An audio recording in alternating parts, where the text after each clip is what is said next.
दिल्ली की बजाय जयपुर उतरी Riyadh Delhi air India flight, कारण अज्ञात। रियाद से दिल्ली आ रही एयर इंडिया की फ्लाइट A1926 को अचानक जयपुर डाइवर्ट कर दिया गया। विमान को IGI एयरपोर्ट पर रात 1 बजे लैंड करना था, लेकिन वह सुबह 5 बजे जयपुर उतरा।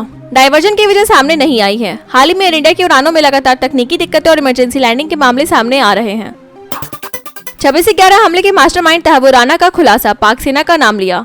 मुंबई 26/11 हमले के मास्टरमाइंड तहव्वुर राना ने NIA की पूछताछ में चौंकाने वाला दावा किया है। खबर है कि उसने हमले में पाकिस्तानी सेना की भूमिका का जिक्र किया है।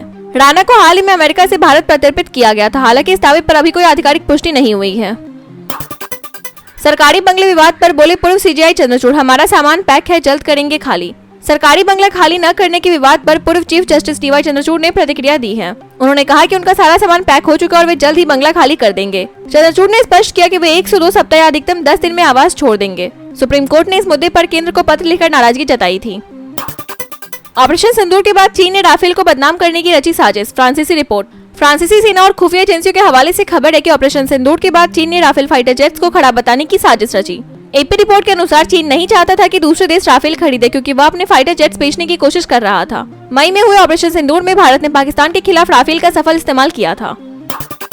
भारत 40वां सबसे असमान समाज, जयराम रमेश ने सरकार के दावे को बताया भ्रामक। कांग्रेस नेता जयराम रमेश ने सरकार पर विश्व बैंक की रिपोर्ट के गलत प्रस्तुतिकरण का आरोप लगाया है। उन्होंने कहा कि भारत दुनिया का 40वां सबसे असमानता वाला समाज है, जबकि सरकार ने इसे सबसे समानता वाले समाजों में गिनाया है। रमेश ने इसे बौद्धिक बेईमानी बताते हुए PIB से भ्रामक प्रेस रिलीज वापस लेने की मांग की है। सरकार ने विश्व बैंक रिपोर्ट का हवाला देकर भारत को चौथा सबसे समान समाज बताया था। खालिस्तानी आतंकी हैप्पी पासिया जल्द आएगा भारत, अमेरिका से प्रत्यर्पण की तैयारी। आतंकवाद के खिलाफ भारत को एक और बड़ी कामयाबी मिलती दिख रही है। रिपोर्ट्स के मुताबिक खालिस्तानी आतंकी हैप्पी पासिया को जल्द ही अमेरिका से भारत प्रत्यर्पित किया जा सकता है। हालांकि अभी तक इसकी आधिकारिक पुष्टि नहीं हुई है। हाल ही में 26/11 हमले के मास्टरमाइंड तहव्वुर राना को भी अमेरिका से लाया गया था और उसे पूछताछ जारी है।